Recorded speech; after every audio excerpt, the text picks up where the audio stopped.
All right, hey guys, what's going on? My name's Chris Hawkes, and this is your best life defined.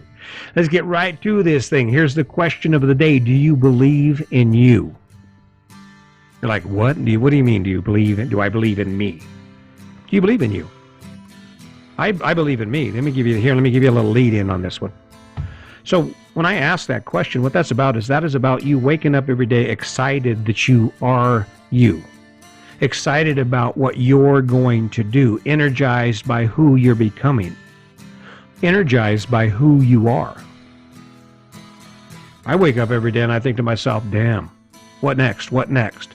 Even as I'm doing this podcast, I'm thinking, okay, how am I going to transform this? What's the next plan? What is this book going to be about? How am I going to parlay this effort, this constant showing up, this effort to show up every day and help you see what's so difficult for most people to see, and that is that there is another option to this thing called the American dream. And I'm not faulting the idea of you owning a house or what you own. What I'm saying is that you are probably not living up to your own full potential. You know, as a dad, I remember my kids growing up, I'd say, you know, did you do your best? Oh yeah, Dad. What's ironic, because at the time I wasn't doing my best. And it was only when I started believing in myself, it was only when I started believing that I could do better and setting that as the standard for my life, that my life began to really get good. It's cool. I don't have $1 million. I'm not a millionaire. Just an average Smo doing, well, not so average things. I don't know anyone who does a podcast every day. I don't know anyone who posts a video nearly every day. I think I've missed about 5 because of technical issues, but it's because I believe in me. I believe that, you know what, I have the skills, I have the conversation, I have the story, so why wouldn't I share it? There's some good going to come from this. There is some amazing good that's already come from this. And it's funny now because I spend so much time asking myself questions about how to make my life better, and that's the standard. So when I approach a conversation with my wife or with someone, the first thing I'm faced with is, how will I approach this so it makes my life better? Here's a little example for you. So we're living in this RV park, and the one thing about RV life is you don't go on anybody else's site. You don't walk on their grass, and you don't encroach. That's just one of those unwritten rules that'll get you kind of in trouble. So we were out of town, and I have cameras on my RV, and I can see traffic and people around my RV, and there's this one guy, he just keeps coming onto my yard, walking his dog while I'm gone. There's a part of me that was like wanting to go back and revert back to that old me, which is to come busting out the door the morning that we got back and he was out there, and to just light him up.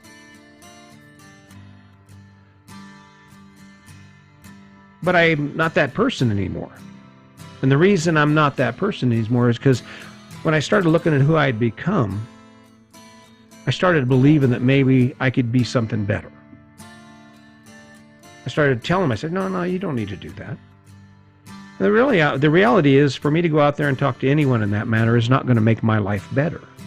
And it's not going to make their life better. I mean, obviously, whether he knows he's trespassing or not, the reality is for me to come out and start raising hell with him is not going to make anything better. And when you believe in yourself, you can stand up and you can say, hey, this is what I'm doing, and while I appreciate your opinion, I'm not changing what I'm doing because of your opinion.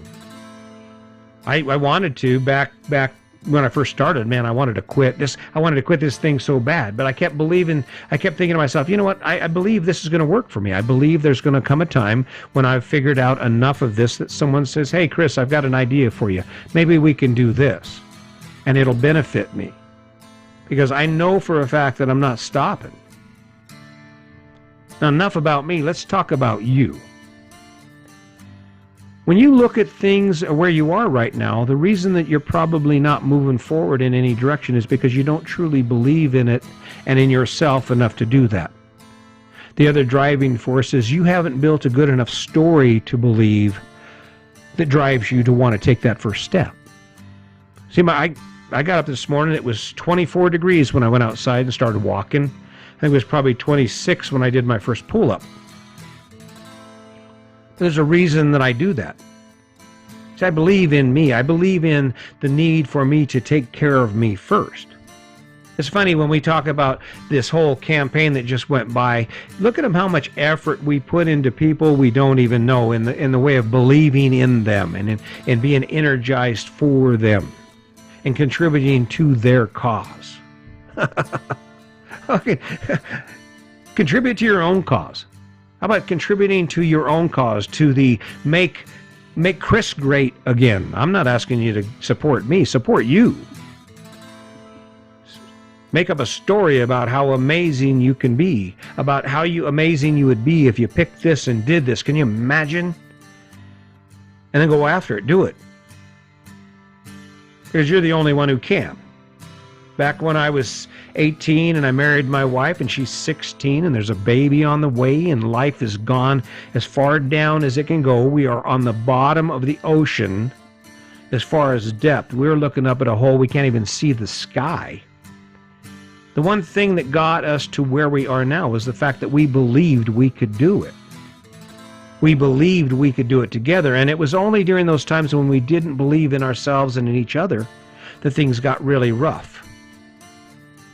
I believe it. I believe that this is not the end for me. This is just, okay, he did a podcast, now he's done. I don't believe that at all. I believe that there is nothing that I will face in the future or I will decide to do in the future that I can't get done. That's why I said the other day, I said, I've got to finish one book. You know why? Because once you finish one book, you can write 10. People are like, well, now, how's that? Once you've been through the struggle, it doesn't bother you anymore. And that same principle holds true with everything. What do you believe? What do you believe about you? Do you believe you can do it? Most people really don't. I mean, they say they do when I start talking about, oh, hey, maybe you could do that, because that's kind of a habit of mine. It's a little habitual for me to hear someone say something about something that's wrong with their life and for me to jump in and make an unsolicited suggestion about what they could possibly do to change that, right? I throw this idea and guess what I get?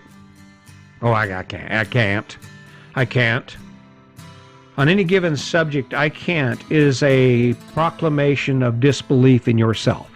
I can't is a proclamation that, in fact, you don't have what it takes and you don't believe you have what it takes to accomplish a goal. That's why people stay where they're, well, I can't. I don't believe I can do that. Right?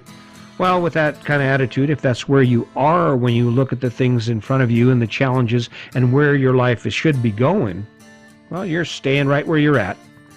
You're in a boat without sails, right? Just sitting there in the middle of your little pond. Maybe life will push you this way. Maybe it'll push you that way. Do you believe in you? Do you believe in your true potential? Can you see more for yourself than where you are right now? If you don't step outside that box, if you don't step beyond that boundary called the American dream, that boundary defined by marketing experts who know how to connect with you, you'll never find out. I had a conversation with a young man here just a couple days ago, and it's a standard conversation. He's over there, he's grinding it out. He says he's working at a lumberyard part-time, and I asked him, why is he working at a lumberyard? Well, so he can make money. He's making about $9 an hour loading lumber and listening to old men tell stories, right? Dealing with old men like me, giving advice. What he didn't realize is for the money he's making in that lumberyard, he could be doing something a hell of a lot cooler, a hell of a lot more interesting, and possibly even end up making more money. Their resorts are open. Even amid COVID, there are resorts that are open. There are places where you can make money doing what you love to do. I was watching an old dude, or a young dude out in Florida at where is it? Destin, Florida, right? A young man, he's out there early in the morning. He's got long hair. He's all tan. He looks like your typical stoner beach dude, right?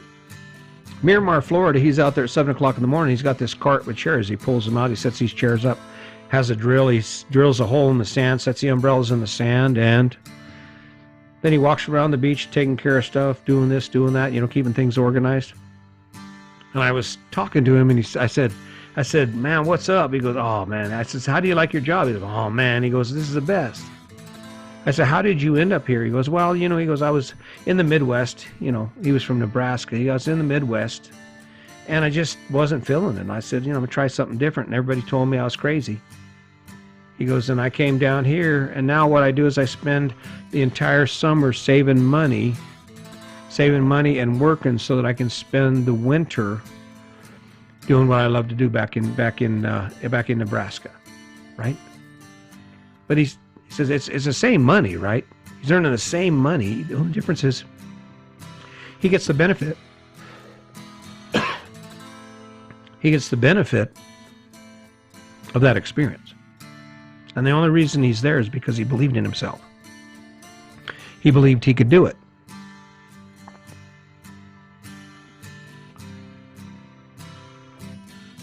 When you think about believing in yourself, when you think about what it is you dream of doing, that's where it comes from. It comes from taking an idea and a thought and spending enough time with that idea and that thought that eventually it becomes important enough for you to take the first step. And that's how all actions occur. That's how success is created. The world doesn't care where you are. The world doesn't care what hurdles you face. The world doesn't care if you take another step. In the end, the entire responsibility for where you're going to be in a week, a month, or a year is up to you. I'm here to help you. I'm here to say, hey, dude, wake up. Hey, you can do better. You don't have to be like him. You don't have to be like her. Your life doesn't have to look like that. I'm not the guy telling you what your life should look like. I'm not the guy telling you what you should be. I'm just saying, open your eyes and look around. Open your eyes, and who knows? You can't imagine what you'll see when you change locations. I never imagined I would love Louisiana. Morgan City, Louisiana. It got hit by the hurricane, but amazing town. Amazing RV park, national state parks. But for Sandy and I, it took us believing in ourselves, believing that we could face the unknown. It was the catalyst for us not only thinking about the idea and coming up with a plan, but actually taking action that allows us to do what we do. That workout I did this morning is the toughest thing I'll do today. Everything else is easy cheesy or cheesy peasy or whatever you want to say about it. I'm going to keep showing up. I'm going to keep showing up because I know for a fact that eventually, guess what's going to happen? This thing's going to blow up, and it'll give me the information and the credibility I need so that when I do write that book, it'll be something you want to read. And more than that, it'll get you motivated to actually just say, you know what, I think I can do better. Let me add one thing to my life that makes me go, hell yeah. And I guarantee once you achieve that, once you get that thing added to your life, you will never look back. You will never look back. Success builds on success, right? So, hey, keep that in mind. You know what? Wake up every day with a kind heart. That really helps. It's hard to be an amazing person when you're angry inside. I know I'm the expert on it. I was the one that created. I think I was the father of anger, right? So, keep that in mind. Be kind, and as always, just remember, today's your day. Make it a good one.